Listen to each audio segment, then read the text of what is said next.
Oke, baik. Assalamualaikum warahmatullahi wabarakatuh. Waalaikumsalam warahmatullahi wabarakatuh. Baik, selamat siang teman-teman semuanya. Semoga yang ada di Pekanbaru dan Bangkinang diberikan kesehatan selalu ya, karena hari ini sudah mulai musim hujan, jadi harus jaga diri teman-teman ya.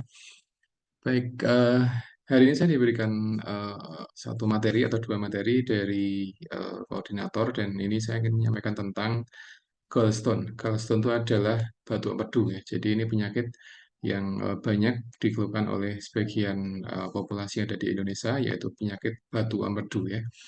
Jadi batu empedu dia berbeda dengan penyakit batu ginjal karena dia berbeda posisi dari organ yang terkena ya. Kalau empedu berarti ya di empedu, kalau ginjal berarti ya di ginjal. Jadi teman-teman jangan terbalik ketika ada di rumah sakit kemudian mendapati pasien dengan batu empedu, itu dia posisinya bukan di ginjal tapi di empedu ya.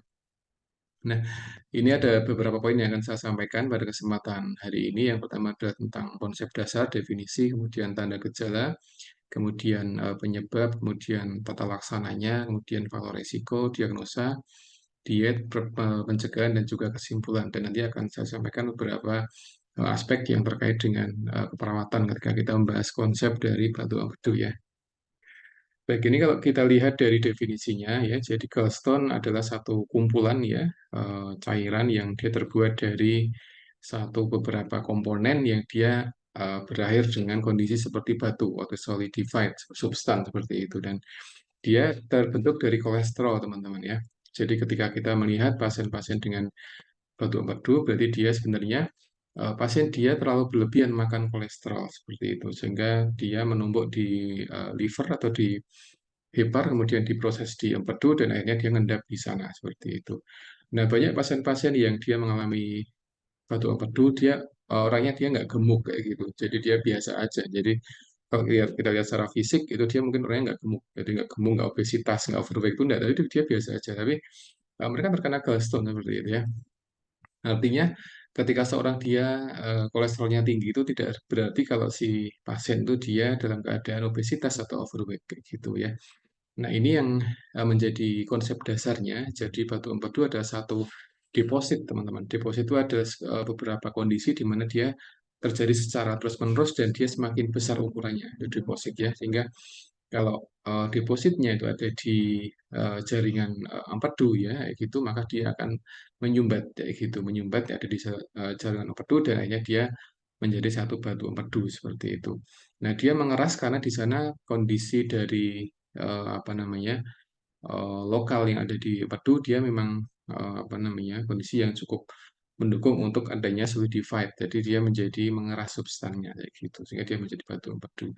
Dan ketika pasien dia sudah dioperasi pun dia seperti apa namanya ketika dipegang ya batu empedu, dia benar-benar keras seperti itu. Jadi kayak batu betul kayak gitu. Nah, itu ketika pasien dia makan, itu dia pasti akan sakit yang di area abdomen sebelah kanan atas kayak gitu ya. Nah, ini definisinya yaitu adalah salah satu sekumpulan atau deposit dari beberapa produk ya yang ada di digesti yang dia berupa kolesterol. Jadi batu empedu itu dia berasal dari deposit kolesterol atau tumpukan kolesterol yang dia ngendap di saluran empedu kayak gitu. Nah, ketika dia ngendapnya ada di pembuluh darah, berarti dia nanti bisa jadi arteriosklerosis. Jadi atherosclerosis dengan gallstone dia hampir mirip. Miripnya dari dilihat dari sisi bahan yang membuatnya seperti itu. Kalau batu empedu dia apa namanya numpuknya posisinya ada di empedu, tapi kalau atherosclerosis dia numpuknya di pembuluh darah dan sama-sama kolesterol seperti itu ya, atau lemak seperti itu. Nah, kemudian yang kalimat berikutnya adalah biasanya mereka yang ada batu empedu itu kadang tidak ada gejala sama sekali kayak gitu. Jadi mereka atau sebagian pasien yang dia sedang atau mungkin sudah apa ada tumpukan batu empedu itu barangkali ada yang tidak punya simptom atau gejala. Jadi pasien tidak ngeluh apa-apa, ya biasa aja ya gitu. Jadi dia tiap hari aktivitas biasa, kemudian tidur, makan, itu ya dia biasa aja. Karena mungkin dia belum begitu besar batunya kayak gitu. Tapi ketika dia sudah besar batunya dan dia nyumbat dan dia ada di saluran empedu dan dia pasien tidak bisa tidak bisa mencerna makanan dengan baik, kemudian dia sering mengeluhkan nyeri abdomen di sebelah kanan atas, itu barangkali sudah cukup besar batunya kayak gitu. Tapi ketika batunya dia baru kecil dan depositnya baru belum begitu banyak, dalam artian belum begitu banyak itu adalah dia ketika dia belum menyumbat, ya, menyumbat saluran empedu seperti itu. Nah, dia barangkali masih belum ada gejala sama sekali, jadi dia biasa aja kayak gitu. Nah, dia bisa kita ketahui kalau pasien itu dia ada batuk-batuk dengan pemeriksaan radiologi biasanya. Jadi sekalipun pasien itu dia belum ada gejala sama sekali, tapi kalau dia ingin check up ya, gerak check up ya kita sarankan untuk bisa dengan USG ya, atau radiologi seperti itu. Jadi kita sebagai perawat bisa memberikan satu saran kepada pasien untuk rutin ngecek di bagian abdomen bagian atas, kayak gitu. Ini ketika dia mungkin sering konsumsi makanan tinggi lemak, tapi kok baik-baik aja abdomennya nggak ada gejala sakit atau apa gitu. Nah, dia bisa kita sarankan untuk USG atau mungkin dengan radiologi untuk melihat apakah sudah ada tumpukan batu-batu atau belum seperti itu. Ketika sudah ada ya dia harus mengurangi konsumsi kolesterolnya dan lemak dan sebagainya. Karena kalau enggak nanti dia akan semakin banyak dan dia semakin besar depositnya dan pasien akan semakin sakit dan solusinya adalah dengan dioperasi. Ya, dioperasi. Ada yang dioperasi di bedah seperti itu, ada yang dia menggunakan laser. Jadi dengan gelombang kalau tidak salah, dengan gelombang tertentu yang dia bisa memecah batu empedu. Tapi ada yang dia menggunakan beberapa operasi yang dia diambil batunya dengan teknik ya manual seperti itu. Nah, makanya ini bisa kita simpulkan kalau memang pasien-pasien yang dia sering konsumsi makanan tinggi lemak di kolesterol sementara dia kok tidak ada gejala apa-apa itu ya kita sarankan untuk dia untuk lakukan pemeriksaan laboratorium untuk ngecek kolesterolnya tinggi atau tidak yang pertama.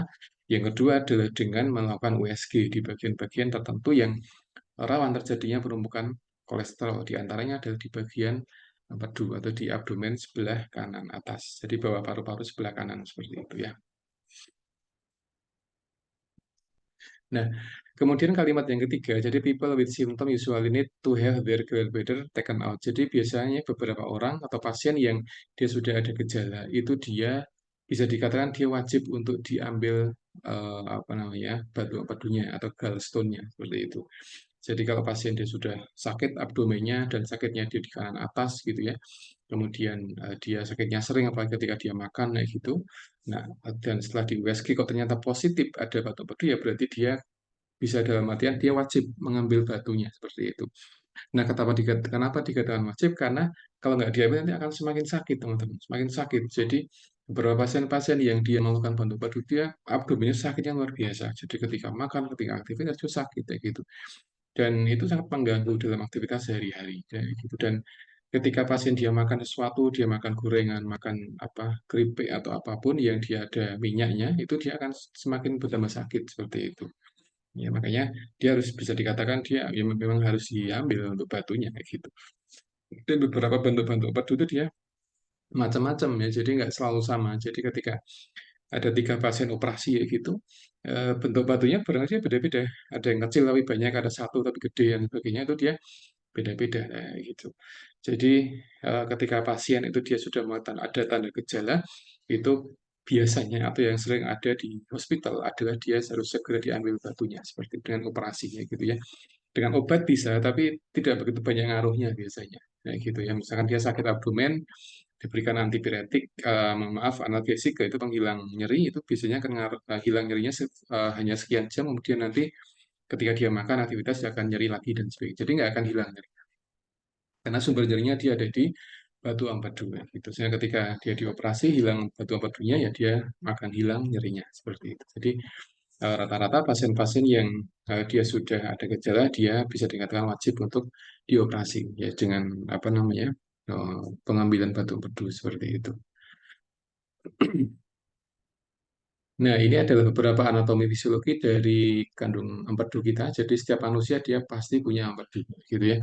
Punya empedu dan dia posisinya ada di bagian kanan atas, teman-teman. Jadi kanan atas, jadi tepat di bawah liver, di bawah hipar kita seperti itu. Jadi setiap manusia dia punya batu empedu, kayak gitu.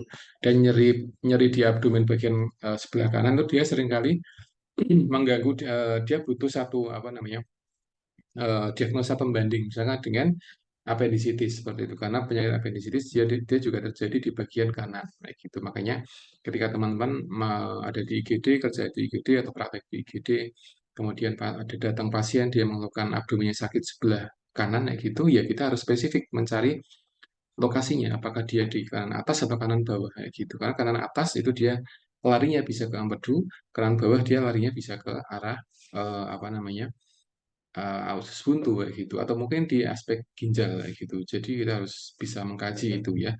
Jadi para perawat di IGD itu ketika ada pasien datang dia sudah langsung action ya, dia mengkaji kemudian menanyakan riwayat makannya dan sebagainya seperti itu. Ketika pasien dia sering dalam satu hari dia sering makan yang tinggi kolesterol kayak gitu, kemudian dia juga sering konsumsi beberapa daging-daging yang daging merah yang tinggi kolesterol kayak gitu, dan akhirnya dia mengeluhkan nyeri bagian kanan atas, ya kemungkinan itu dia bisa terkena batu empedu kayak gitu.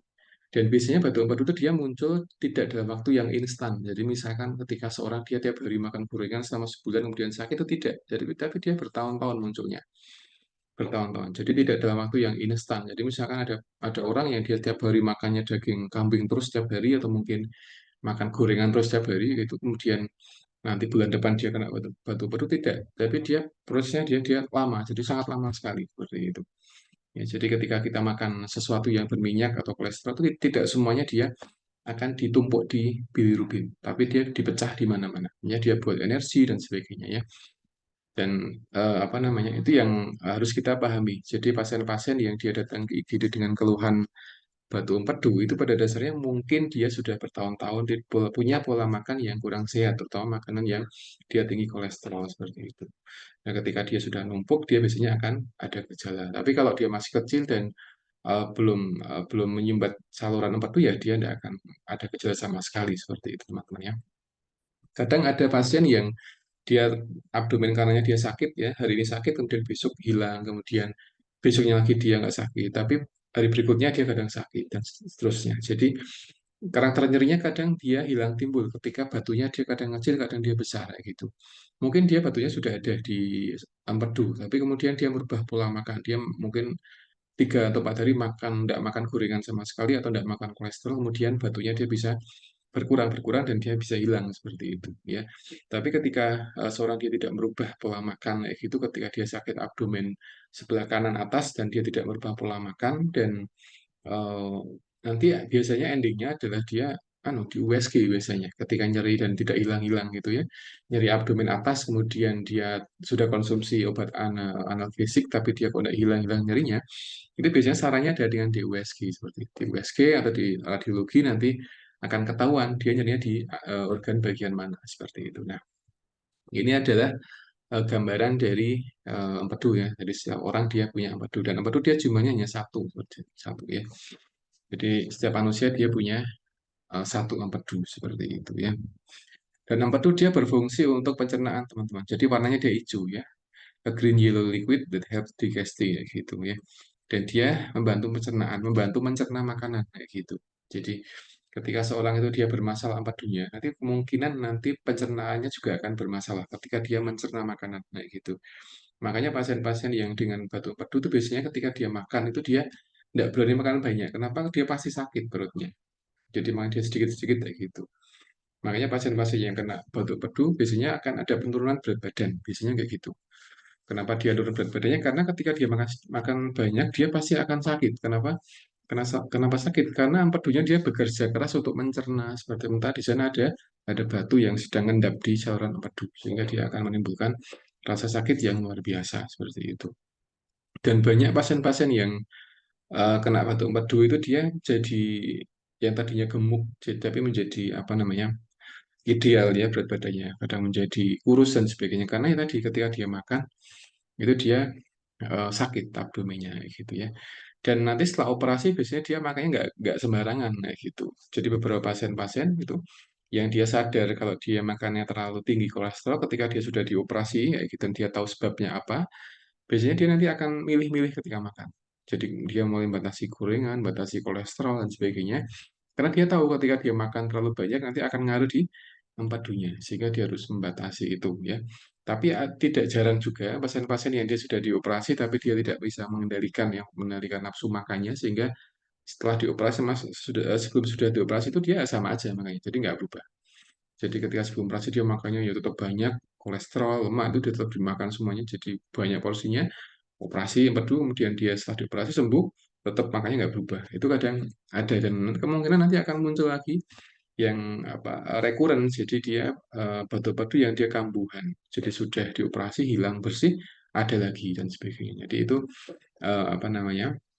Yang harus dihindari teman-teman ya, karena dia bisa muncul lagi ketika dia sudah dioperasi. Makanya teman-teman ketika di rumah sakit atau mungkin di mana saja ketika ketemu pasien-pasien dengan batu empedu ya dinasihati karena ini akan bisa muncul lagi ketika tidak mengendalikan nafsu makannya seperti itu ya. Jadi banyak sekali penyakit-penyakit yang dia muncul karena faktor dari makanan. Di antaranya adalah batu empedu seperti itu. Jadi apa yang kita makan itu kadang menentukan kondisi sehat sakit kita. Kalau kita tidak bisa mengendalikan makan, nanti biasanya dalam waktu beberapa tahun ke depan itu nanti akan muncul beberapa gejala-gejala yang itu mengganggu seperti itu. Ada gejala yang dia munculnya segera, ada gejala yang dia munculnya bertahun-tahun. Jadi dia akumulasi dikit-dikit dulu, kemudian nanti akhirnya dia jadi gejala yang besar seperti itu ya. Kalau gejala yang akut mungkin keracunan, nah, itu gejala akut. Jadi makan makan sesuatu nggak cuci tangan atau makannya tidak bersih, kemudian dia keracunan kayak gitu ya dia langsung ada reaksi, ada respon tubuh. Tapi ada juga yang dia nggak langsung ada reaksi, tapi dia bertahun-tahun baru ada simptomnya. Jadi misalkan seorang yang kurang sehat makannya ya gitu, kemudian dia 4-5 tahun ke depan itu dia mungkin akan ada gejala tertentu, misalkan empedunya, kemudian macam-macam tekanan darah tinggi atau mungkin yang lain sebagainya. Makanya teman-teman di sini yang saya yakin masih muda ya, masih mungkin umurnya masih belum sampai 30 tahun kayak gitu ya, dijaga kesehatannya. Jadi dijaga pola makannya kayak gitu. Karena apa yang kita makan hari ini itu akan menentukan kesehatan kita di tahun-tahun berikutnya kayak gitu. Ya, jadi hari ini kita makan sehat ya dan sebagainya itu ya itu kan menentukan kondisi kita di kemudian hari ya gitu ya.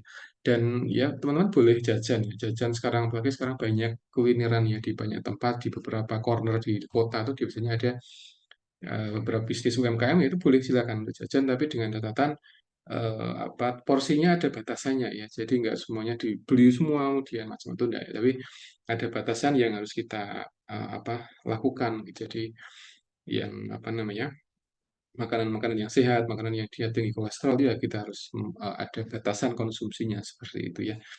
Karena tadi apa yang kita makan hari ini akan menentukan kondisi kesehatan kita di waktu-waktu berikutnya seperti itu ya. Dan banyak pasien-pasien yang dia sadar ketika dia sudah sakit. Nah, itu yang sangat kita sayangkan itu, teman-teman. Jadi, ketika pasien dia sudah di rumah sakit, dia sakit ya karena makanan itu dia baru menyadari kok kadang dia bilang, kok nggak dari dulu ya makan sehat seperti itu. Jadi ketika dia sakit, dia sudah dioperasi, baru dia nyadar kalau dia sudah mengkonsumsi makanan yang kurang sehat seperti itu ya. Jadi pada dasarnya kita boleh-boleh saja makan gorengan, makan sate itu silakan, tapi ada porsinya, ada batasannya, dan ada satu ukuran tertentu yang itu harus kita jaga ya karena kalau tidak kita jaga nanti ya yang jadi efek yang ada efek sampingnya tubuh kita sendiri bukan tubuh orang lain. Jadi yang merasakan sakit ya kita sendiri seperti itu. Nah, contohnya adalah penyakit batu empedu seperti itu. Jadi ini secara anatomi ya gitu, secara gambaran singkat saja teman-teman ya. Dan rata-rata teman-teman, jadi ini 10% pasien yang didiagnosa batu empedu dia akan mulai muncul gejala setelah 5 tahun kayak gitu. Jadi di sebuah penelitian disampaikan, jadi 10% dari pasien-pasien yang didiagnosa batu empedu itu dia akan mulai muncul gejala setelah 5 tahun. Jadi misalkan di tahun 2023 nanti dia ada gejala sekitar 2028, nah gitu. Ya, jadi 2023 dia makannya mungkin nggak begitu sehat ya, nggak mengatur porsi makannya, ya apalagi yang lemak dan juga kolesterol. Nanti di 2028 itu sudah mulai muncul gejala. Dari sebagian survei mengatakan seperti itu. Jadi 5 tahun kurang lebih ya. Tapi bukan berarti itu kita remehkan. Jadi misalkan hari ini kita tahu kalau 5 tahun baru muncul gejala, kemudian sekarang kita makannya masalah gitu ya. Itu juga tidak pas seperti itu ya. Jadi ada porsinya, ada aturannya sehingga itu akan kita lebih nyaman ketika hidup dan tidak ada penyakit itu lebih nyaman teman-teman ya. Jadi kita makan sehat ya sekali-sekali makan yang kolesterol tidak masalah ya sekali-sekali itu akan lebih bisa apa namanya meningkatkan kualitas hidup kita daripada kita makannya nggak karuan ngawur gitu ya. Kemudian nanti di 5 tahun berikutnya sakit, ada empedu itu juga sangat sayang sekali ya gitu, harus dioperasi ya gitu. Karena rata-rata tadi yang sudah kita sampaikan, jadi rata-rata pasien-pasien yang dia dengan batu empedu itu dia harus dioperasi. Mau nggak mau dia harus dioperasi. Kadang pasien itu dia takut untuk dioperasi seperti itu. Dia makanya dia apa namanya luar biasa ya apa aja dimakan. Tapi ketika sakit dia tidak mau dioperasi. Ada model pasien yang seperti itu ya. Jadi takut jarum, takut disuntik, takut operasi, takut lihat apa namanya infus kayak gitu ya. Ada takut lihat perawat yang bajunya putih-putih itu ada yang seperti itu. Makanya sekarang di beberapa rumah sakit perawat sudah bajunya nggak putih-putih lagi, tapi ada yang hijau, ada yang biru, batik dan seperti itu. Sekarang sudah mulai banyak. Karena apa? Karena ya tadi untuk mengatasi sebagian pasien-pasien yang dia takut dengan baju putih-putih seperti itu ya. Makanya ada banyak karakter yang bisa kita amati ketika kita ada di rumah sakit ya. Banyak pasien-pasien yang dia takut jarum, takut disuntik, takut obat, takut dioperasi itu banyak sekali. Tapi sayangnya dia tidak menjaga pola hidup sehingga itu tidak apa namanya tidak apa ya atau mungkin kurang membantu kehidupan dia seperti itu. Nah ini contoh teman-teman. Jadi 10% dari pasien-pasien yang didiagnosa batu empedu itu dia rata-rata akan muncul gejala di apa setelah waktu 5 tahun seperti itu. Nah ini posisi empedunya di sini. Ya ini gambar kecilnya adalah manusia ada hepar ya, ada usus, ada pencernaan, kemudian di pankreas ya, kemudian ini ada empedu, ini gallbladder-nya. Kemudian di sini ada saluran, ada ductus ya, ductus untuk batu empedunya. Nah, ini ketika batunya dia ada di sini, itu dia akan sakitnya luar biasa. Ketika bergerak sedikit itu sudah bikin sakit yang luar biasa. Itu yang kadang pasien nggak tahan tuh di situ. Jadi ini apa namanya gambarnya seperti ini teman-teman ya. Jadi ini yang kuning, agak kuningnya pankreas, kemudian yang hijau itu dia adalah empedu gitu. Ini batunya di sini ya.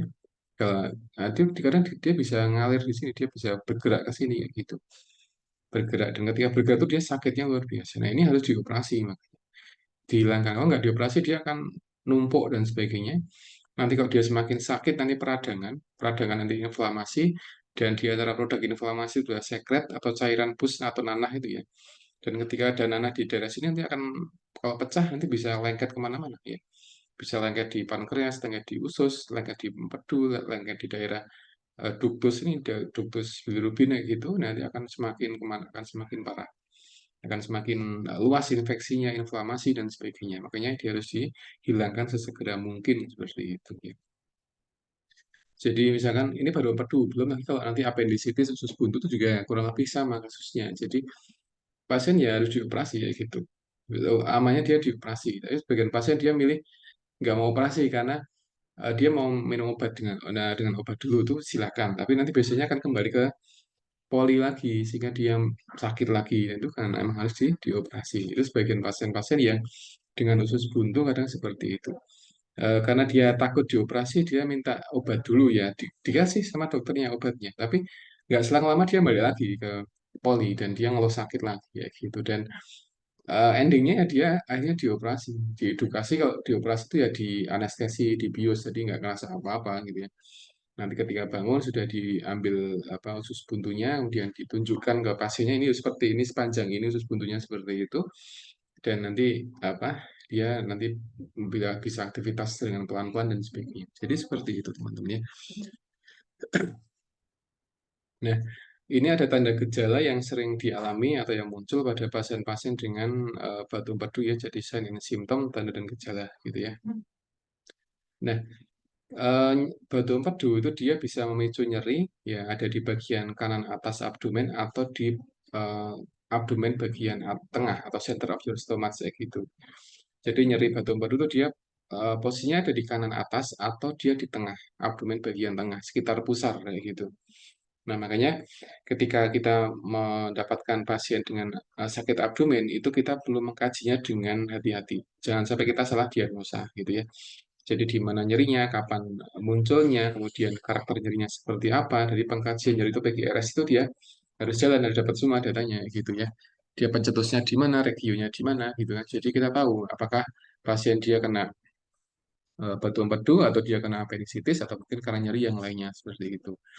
Nah, batu empedu itu dia karakter nyerinya dia ada di bagian kanan, di bagian atas atau di abdomen bagian tengah seperti itu. Ya. Kemudian nyerinya itu dia bisa atau terjadi ketika setelah seorang itu makan dengan makanan yang tinggi lemak, misalkan gorengan atau mungkin terjadi ketika setiap waktu. Jadi ini dua karakter nyeri yang sering kita temukan pada pasien-pasien dengan batu empedu. Yang pertama adalah nyeri setelah makan makanan yang tinggi lemak atau gorengan seperti itu ya. Jadi ini yang menjadi tanda teman-teman. Jadi ketika kita mengkaji pasien-pasien dengan batu empedu ya kita tanya gitu. Nyerinya ketika ada yang seperti apa gitu. Ketika pasien dia nyerinya ketika makan, kemudian makannya kok makan yang nasi goreng, bakmi goreng atau apapun itu ya kemungkinan ya bisa kita estimasi kalau mungkin dia bisa kena batu empedu kayak gitu ya. Atau mungkin nyerinya dia terjadi setiap waktu. Nah ini yang perlu kita kaji lebih jauh lagi kayak gitu. Karena karakter nyeri dari batu empedu adalah nyerinya dia terjadi atau muncul setelah pasien makan. Nah khususnya makan yang dia tinggi lemak seperti itu ya. Kemudian nyeri yang karena gallstone ini biasanya akan lama, berjam-jam kayak gitu. Bahkan ketika semakin tambah waktunya, dia akan semakin sakit kayak gitu. Jadi misalkan pasien dia nyeri jam setengah dua, hari ini setengah dua gitu ya. Nyeri mungkin hari ini jam sekian skala 2 atau skala 3. Nanti jam 3, jam 4, jam 5 dia akan meningkat skalanya seperti itu. Ya, nah ketika meningkat skalanya, kadang pasien atau mungkin sering pasien diberikan obat anti nyeri seperti itu. Nanti nyerinya turun skalanya gitu ya. Tapi nanti setelah dia makan naik lagi. Jadi nyerinya dia hilang timbul. Jam setengah dua dia nyerinya skala 2, nanti jam 5 mungkin skala 6 atau 7, nanti dikasih obat, nanti turun lagi. Turunnya mungkin skala 3, nanti dia makan, nanti naik lagi skalanya. Jadi naik turun nyerinya. Dia masih sakit tapi skalanya hanya naik turun. Nah, itu kan nggak nyaman bagi pasien ya. Jadi ketika seorang tuh dia hidup nyaman ketika tidak ada nyeri sama sekali ya gitu. Tapi ketika pasien dia di hospital di rumah kok dia nyerinya sekalipun nyeri skala 2 itu kan sangat mengganggu dan pasien sama sekali nggak nyaman ketika dia nyeri. Sehingga kalau kondisi seperti itu ya tetap sarannya ada dioperasi. Dioperasi diambil batu empedunya. Nah, nanti setelah diambil batu empedunya, pasien diedukasi semaksimal mungkin untuk membatasi makanan yang dia tinggi lemak atau mungkin kolesterol seperti itu ya. Nah, ini beberapa tanda gejala yang sering muncul pada pasien-pasien dengan batu empedu ya. Yang pertama adalah suhunya tinggi, jadi high temperature. Jadi suhunya tinggi, suhu tinggi itu artinya di atas normal dan di atas 37,5 atau mungkin hampir 40, 39 kayak gitu. Dan suhu tinggi ini menjadi ciri khas ketika ada inflamasi, teman-teman. Karena batu empedu itu dia juga menimbulkan inflamasi ya inflamasi. Jadi ada beberapa penyebab seorang itu dia meningkat suhunya. Yang pertama karena ada inflamasi di tubuh ya inflamasi. Inflamasi bisa karena batu pedu, bisa karena dia sedang ada luka gitu ya, ada luka operasi atau mungkin inflamasi karena dia ada peradangan atau mungkin ada appendicitis itu bisa meningkatkan suhu tubuh ya. Yang kedua bisa karena infeksi, ya, karena infeksi ada virus, ada bakteri dia biasanya akan meningkatkan suhu tubuh. Yang ketiga ada bisa karena aspek pasien dia dehidrasi ya. Tapi dehidrasi itu tidak membuat pasien dia demam tuh enggak kayak gitu ya. Atau mungkin karena lingkungan, karena karena cuaca yang panas tuh dia bisa meningkatkan suhu tubuh pasiennya kayak gitu. Nah, makanya eh, tidak semua pasien yang dia suhunya tinggi itu dia langsung kita diagnosa kalau dia terkena batu empedu karena mungkin dia sedang kena infeksi itu beda kasus ya gitu ya. Tapi di kondisi ini itu pasien-pasien yang dia kena batu empedu itu dia rata-rata dia badannya panas seperti itu ya. Kemudian kedua adalah nafas nadinya dia cepat atau rapid heartbeat. Jadi nadinya dia cepat ya. Kenapa cepat? Karena dia berusaha mengkompensasi nyeri yang ada di abdomen. Nah, gitu. Biasanya nadi yang cepat itu ada banyak faktor. Yang pertama karena pasien sedang sakit, yang kedua karena mungkin karena aspek psikologis ya, karena tremor atau grogi ya gitu, itu juga cepat nadinya. beberapa teman-teman mahasiswa yang akan ujian tuh nadinya cepat. Jadi dia kadang sudah belajar ketika masuk ruang ujian hilang semua. Karena ya aspek apa nadi yang cepat tadi gitu ya. Jadi sebagai apa upaya untuk adaptasi sebenarnya. Jadi jantung tuh dia sudah ada settingan otomatis kalau tubuh sudah sakit dia berusaha untuk kompensasi dengan membantu dengan mensuplai darah yang tinggi seperti itu. Nah, suplai darah tinggi itu akan mempengaruhi nadi seperti itu. Jadi ketika jantung pompanya itu semakin cepat, berarti nadinya akan semakin meningkat. Nah, kenapa jantung dia cepat pompanya? Itu karena memang tubuh si pasien dia sedang bermasalah. Nah, bermasalahnya adalah bisa jadi karena faktor dari batu empedu tadi. Sehingga jantung dia berusaha untuk membantu bagaimana caranya biar pasien itu dia tidak begitu sakit, kayak gitu ya. Karena kalau jantung dia diam aja, jantung nggak ada respon sama sekali ketika empedu sakit, empedu bermasalah, nanti juga pasien akan semakin sakit, seperti itu. Nah, karena ketika pasien itu dia sakit ya, sakit di bagian abdomennya itu akan mempengaruhi jantung juga. Jadi jantung dengan empedu itu dia sama-sama punya efek, punya satu apa ya, feedback ya. Jadi jantung memberikan respon kepada empedu, empedu juga respon kepada jantung dan sebagainya. Jadi itu beberapa apa mekanisme fisiologi gitu ya. Yang ketiga adalah kulitnya kuning kayak gitu di area integumen dan juga di bagian mata.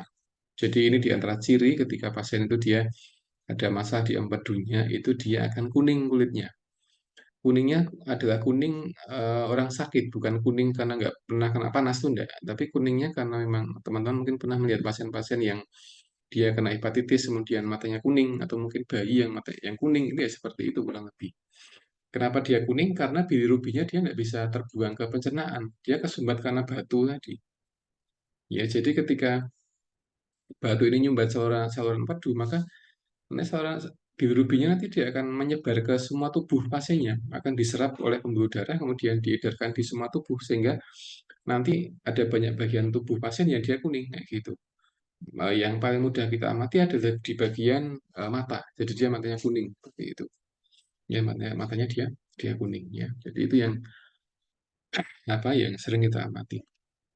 Kemudian yang berikutnya adalah kulitnya gatal, gitu ya. Gatal, kemudian pasien dia mengalami diare karena pencernaannya dia bermasalah, kemudian dia menggigil, kemudian dia kebingungan, kemudian kehilangan nafsu makan. Nah, jadi ini beberapa tanda gejala yang sering muncul ketika pasien dia mengalami batu empedu. Nah, itu ya. Nah, yang paling pokok adalah yang ada di integumen yang kuning dan juga di bagian mata yang kuning seperti itu. Itu ketahuan. Jadi kalau kita mengkaji pasien sakit abdomen kemudian kita lihat skleranya kok kuning, nah, kemungkinan besar itu dia terkena batu empedu atau mungkin dia hepatitis seperti itu. Jadi harus hati-hati. Jadi ketika teman-teman di IGD, ketika mengkaji pasien-pasien dengan sakit abdomen itu ya harus hati-hati. Kenapa? Karena kalau dia empedu ya aman, tapi ketika dia hepatitis itu akan menular, jadi harus hati-hati. Pakai handscoon, pakai masker gitu ya. Itu di IGD masih menjadi satu hal yang wajib seperti itu ya. Karena cukup rawan ya di IGD, banyak pasien keluar masuk, kemudian entah pasiennya dia ada nular atau enggak itu kan kita harus hati-hati. Makanya teman-teman yang besok praktek di IGD atau kerja di IGD ya harus ekstra apa pakai APD-nya harus ketat sehingga tidak tertular dengan penyakit yang ada pada si pasien tadi gitu ya. Kemudian yang berikutnya adalah ada yang disebut sebagai asimptomatik gallstone, teman-teman. Jadi batu empedu yang dia tidak ada gejala sama sekali. Nah, barangkali ini adalah apa namanya yang belum bergejala. Artinya mungkin batunya masih kecil dan belum begitu menimbulkan efek pada saluran empedu si pasien tadi seperti itu ya. Nah, di sebagian survei disampaikan bahwa 80% pasien itu dia atau pasien yang mengalami batu empedu itu dia mengalami silent gallstone. Jadi ini satu istilah yang di mana batu empedu dia tidak menimbulkan gejala sama sekali. Jadi pasien dia menderita batu empedu tapi apa namanya dia tidak ada gejala sama sekali. Ini yang disebut sebagai silent gallstone. Nah, gitu. Tapi meskipun silent itu bukan berarti nanti nggak akan masalah, tapi lama-kelamaan pasti akan masalah seperti itu. Ya, jadi ini yang harus diantisipasi. Makanya beberapa dokter itu menyarankan untuk USG atau mungkin pembedahan di area abdomen, kayak gitu ya, untuk mencegahnya. Tadi yang saya sampaikan, jadi ada pasien-pasien yang dia sering makan makan lemak kolesterol, tapi kok dia nggak ngeluh sakit bertahun-tahun seperti itu ya.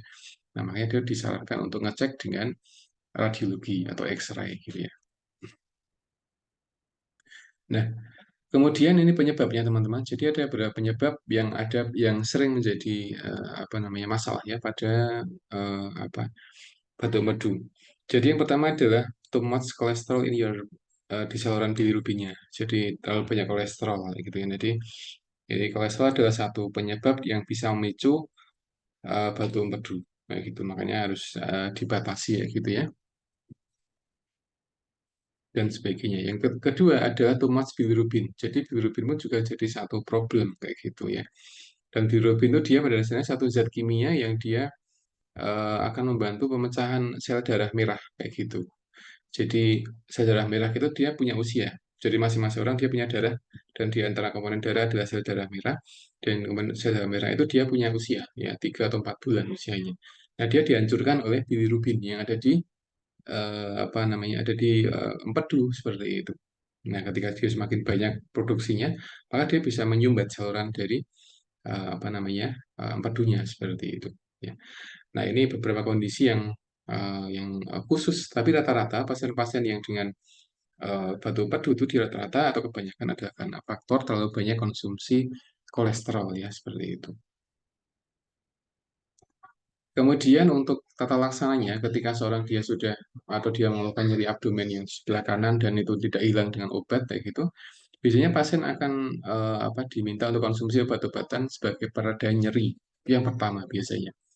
Ketika dia nyerinya hilang, kemudian dia tidak muncul lagi, ya mungkin aman. Tapi ketika dia diberikan obat, kemudian dia nyerinya berkurang, tidak hilang tapi dia berkurang, tapi kemudian juga muncul lagi di kemudian hari, nah itu kan jadi satu problem.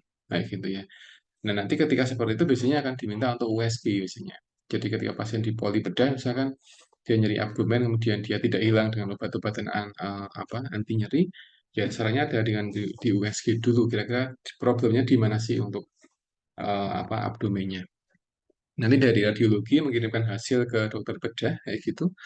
Kemudian dokter bedah dia memberikan rekomendasi ya, misalkan oh ini operasi, oh masih bisa untuk diatasi dengan obat dengan golongan yang lebih tinggi lagi dan sebagainya. Jadi seperti itu.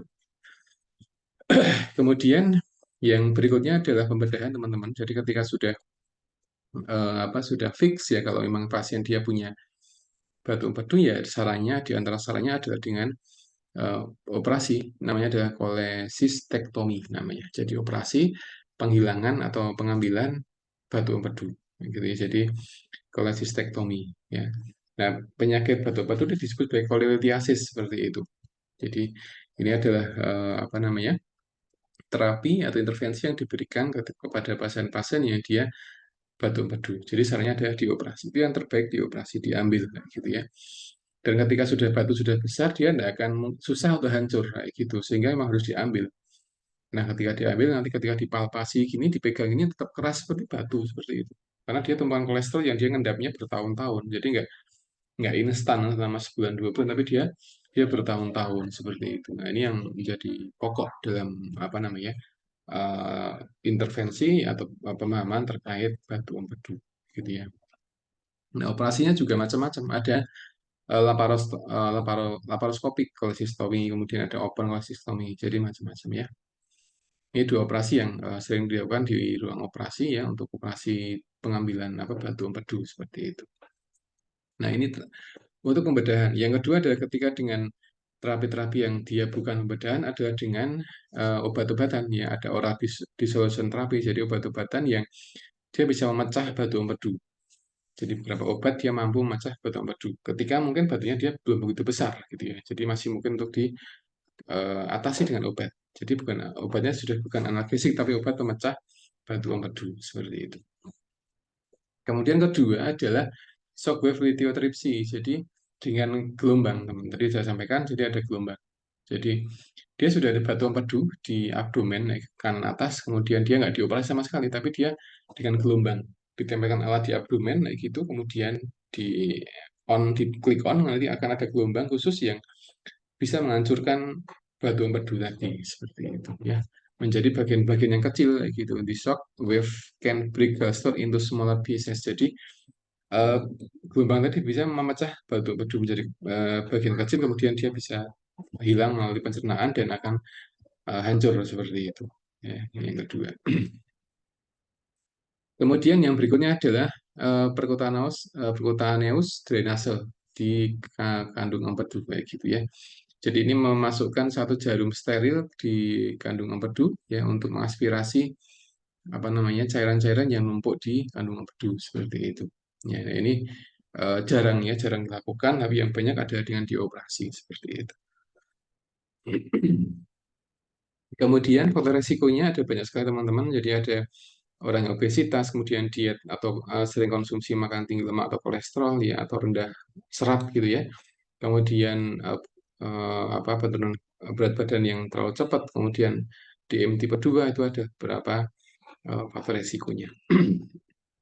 Kemudian genetik faktor ini cewek lebih sering untuk terjadi batu empedu ya, cewek lebih sering kayak gitu karena faktor makanan biasanya.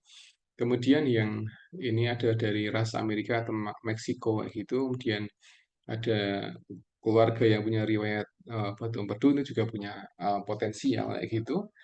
Dan kemudian seorang yang dia usianya sudah di atas 60 tahun atau mungkin lebih tua dari itu. Kemudian seorang yang mengalami sirosis hepatis, ya ini karena efek terlalu banyak konsumsi alkohol bisa menjadi sirosis heparnya. Kemudian seorang yang hamil, kemudian seorang yang apa medikasi untuk menurunkan kolesterol, kayak gitu, dia juga punya pengaruh untuk apa namanya munculnya batu empedu ya. Kemudian beberapa medikasi yang dia tinggi apa namanya estrogen, jadi KB ya, gitu ya.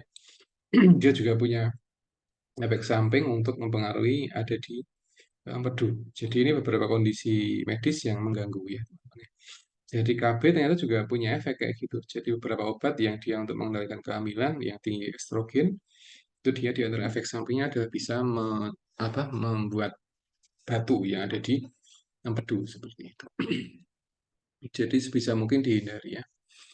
Diagnosanya adalah USG, teman-teman USG, kemudian CT scan abdomen, kemudian scan di yang mana kandung kemih, kemudian ada tes darah ya, itu juga dilakukan. Kemudian diet yang bagus adalah diet yang rendah karbohidrat untuk ketika pasien-pasien yang dia memang sudah pernah operasi batu empedu, rendah gula ya, kemudian mengurangi apa namanya lemak-lemak yang kurang bagus kayak gitu. Kemudian makan dengan jumlah yang cukup atau makan dengan serat ya setiap kali makan. Jadi misalkan teman-teman makan sehari 2 kali ya gitu ya coba dengan serat kayak gitu. Sayuran, buah-buahan itu ya bisa membantu untuk mengurangi resiko batu empedu. Kemudian olahraga ya, olahraga kan dia bisa meningkatkan aktivitas empedu ya, membantu aktivitas empedu. Kemudian cukup minum air putih ya gitu ya. Karena ketika dehidrasi itu juga akan masalah di empedu, sehingga ketika cuaca panas ya kita harus cukup minum ya, misalkan 3 atau 4 liter per hari. Pencegahannya seperti ini teman-teman, jadi nggak begitu susah. Mengurangi makanan yang daging merah dan sebagainya, kemudian roti ini ya juga boleh sih, tapi nggak gitu banyak kali ya. Kemudian krim, kemudian beberapa keju kayak gitu ya. Nah, ini beberapa makanan yang saya kira masih bisa dikatakan aman dikonsumsi, artinya teman-teman boleh makan keju, makan krim atau es krim tiap hari juga tidak masalah gitu ya. Jadi, tapi ini khusus bagi pasien-pasien ya dia memang sudah obesitas, kemudian dia sudah gendutnya luar biasa ya dia harus membatasi makanan keju, kemudian krim, kemudian roti dan berlemak itu memang wajib dibatasi. Tapi bagi teman-teman yang nggak gemuk juga nggak, kemudian pernah ngecek kolesterol, kemudian normal gitu ya, dan tidak ada tanda-tanda tinggi kolesterol ya ada masalah sih konsumsi roti, kemudian krim atau mungkin keju dan sebagainya. Jadi ini pengecualian pada mereka yang memang sudah obesitas atau ada problem di kolesterol. Jadi harus di apa namanya dikurangi ya. Ya baik teman-teman mungkin itu yang dapat saya sampaikan untuk materi yang pertama ini dari batu empedu. Jadi ini kondisi yang dia sifatnya adalah mengganggu ya, kadang nyeri ya gitu dan lebih sering dia nyerinya di bagian kanan atas ya, kanan atas dan dia posisinya ada di atas pankreas ya gitu ya. Hepar kemudian pankreas ini dia di sini ya. Nah, batu ini di antara yang terapinya adalah pilihan ya gitu. Jadi bisa dengan obat. Kalau obat tidak manjur ya harus dengan operasi. Tapi yang terbaik tetap dioperasi, lebih apa? lebih bisa menghilangkan obatnya dengan sempurna. Karena dokter nanti akan melihat batunya di mana saja, diambil semua bersih, tutup, selesai gitu. Tapi obat itu tidak menjamin. Karena sekalipun seorang dia minum obat, tetap dia harus di USG lagi, dipastikan tidak ada batu yang tertinggal atau tersisa, seperti itu. Tapi ketika seorang dia minum obat, itu dia sudah rutin minum obatnya, tapi kok masih sakit, ya dia harus di USG. Kalau memang masih ada batu, ya dia memang harus dioperasi. Sehingga operasi menjadi apa ya, intervensi yang terbaik bagi pasien-pasien yang dia mengalami batu. Nah, pencegahannya adalah dengan meminimalisir konsumsi lemak tinggi, kemudian meningkatkan konsumsi sayur dan buah dan sebagainya. Gitu. Baik, teman-teman mungkin ada pertanyaan terkait batu empedu. Silakan bisa disampaikan langsung. Ada pertanyaan terkait yang kita diskusikan hari ini, siang hari ini, tentang batu empedu. Silakan kalau ada pertanyaan bisa disampaikan langsung. Tidak ada, Pak. Hmm, oke ya. Baik, kalau nggak ada, saya kira cukup untuk kuliah hari ini. Untuk sesi yang pertama, nanti sesi kedua saya akan buka Zoom-nya jam 2 ya teman-teman. Nanti sebelum jam 3 saya sudah selesai kuliah. Jadi saya akan menyampaikan tentang konsep penyakit kanker secara umum seperti apa. Ya, ini yang pertama ada tentang batu empedu, tapi yang kedua ada tentang konsep tentang kanker ya, seperti itu ya. Baik, terima kasih atas perhatian teman-teman semua. Nanti akan kita ketemu lagi jam 2 ya teman-teman. Dan saya ini, Assalamualaikum warahmatullahi wabarakatuh. Waalaikumsalam warahmatullahi